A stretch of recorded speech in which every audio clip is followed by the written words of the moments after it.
Hello guys, welcome back to my YouTube channel Rishi Labs. In today's video we will see how to download and install Go programming language on Windows 11. So let's get started. For this I'm going to make use of Google Chrome. You can make use of any web browser. In the search bar you need to type Go and press enter.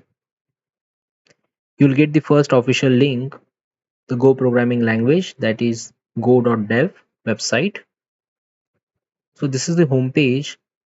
As you can see, it's an open source programming language supported by Google, easy to learn and great for teams. So over here, you need to click on download button.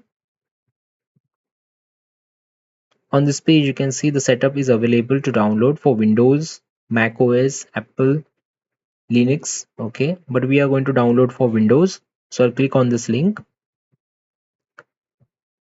This will download the setup file. Once the download is complete, you need to click on open. I'll minimize the web browser. Now click on next. I accept the terms. Click on next.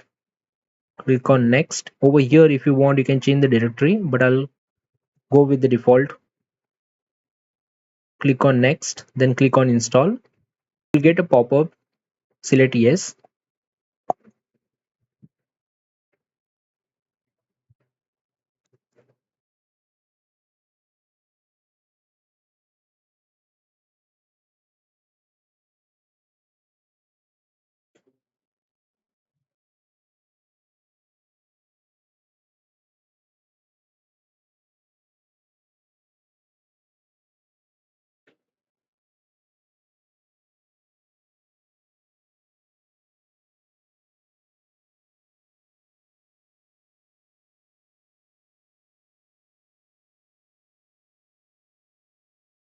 Alright, now Go programming language installation is completed. We'll click on finish. Now to check Go programming language has got installed correctly. To do so, we need to click on Windows, type CMD, click on open, and this type Go space version and press enter. If Go programming language has got installed correctly, you will be able to see the Go version. So that's all for today guys. This is how you can install the Go programming language on Windows 11. Thanks for watching.